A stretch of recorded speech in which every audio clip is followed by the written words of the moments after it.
Hello everybody! Last week I covered underwriters, so this week we're talking about overwriters. For those who aren't aware, there are typically two types of writers, underwriters and overwriters. Underwriters, as the name suggests, tend to skimp on the detail on the first draft. Their manuscript is very bare bones, and they spend the editing phase trying to beef it up. Overwriters have the opposite problem. Their first draft is filled with detail.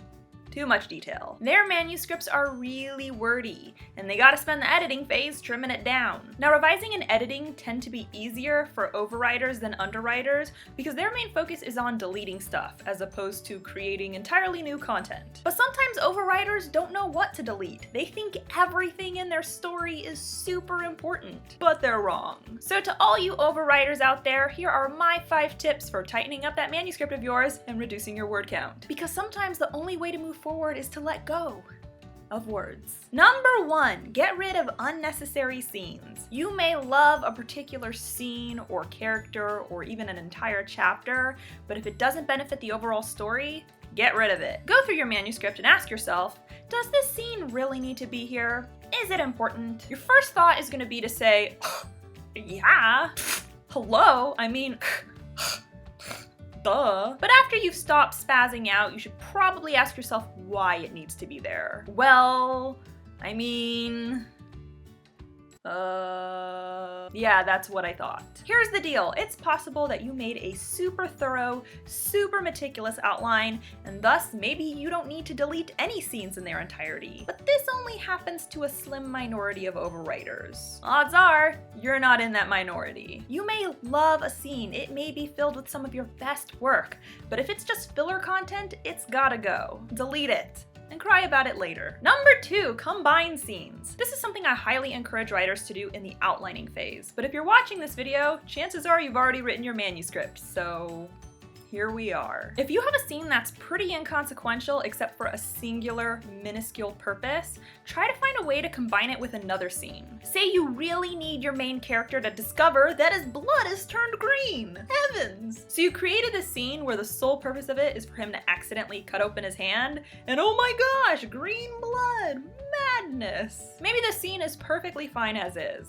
Or maybe it's really boring and really lame. If that's the case, why don't you check to see if there are other more important and interesting scenes for you to fit that blood discovery into. Maybe just a couple scenes ago, your protagonist got into a heated argument with his mentor, for reasons. And during the argument, things were thrown, because drama. Is it possible that one of those things could have hit him, thus breaking his skin and exposing his ooey gooey slime blood? I think so. Boom! Now you've kept a vital plot point in your story without making your audience read through a super lame and otherwise meaningless scene. That means you've upped the entertainment value and lowered your word count. Number 3, look for scenes that drag. Maybe a scene is super important for your book, but it just goes on and on and on and on. Now, it's important to know there's a difference between a long scene and a scene that drags. A long scene can potentially be super exciting and intense the whole way through, and if that's the case, leave it alone. A scene that drags is one that feels long, no matter how long or short it actually is. Look for moments within the scene that are boring or unnecessary and give them the boot. This could be a couple lines of dialogue, it could be an unnecessary description,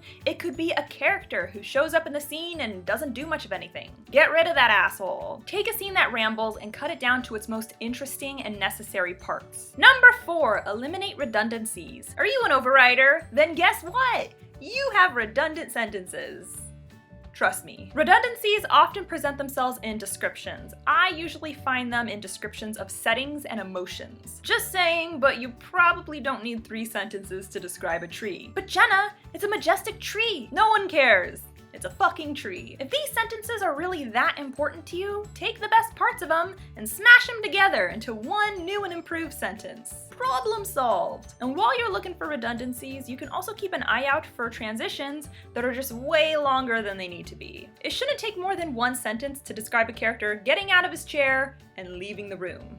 unless he does a little dance along the way. And number 5, trim. If you're trimming your manuscript, then you are focusing on the teeny tiny details. You are deleting sentence fragments and individual words. Here are some things you can potentially trim. Sentences that offer too much detail. Sometimes writers intentionally write run-on sentences for the sake of style or to fit the moment. And if that's the case, then fine, leave the sentence alone. But if you find a sentence that could convey the exact same message in a much shorter format, then trim it. Connections, like and or but. Does your character have long and red hair, or does she have long red hair? You don't always need those ands and buts, unless you're pooping. Adjectives, they're great, but do you really need 5 adjectives to describe your character's eyes? No, you don't. That's creepy, boring, useless, wordy, and creepy again.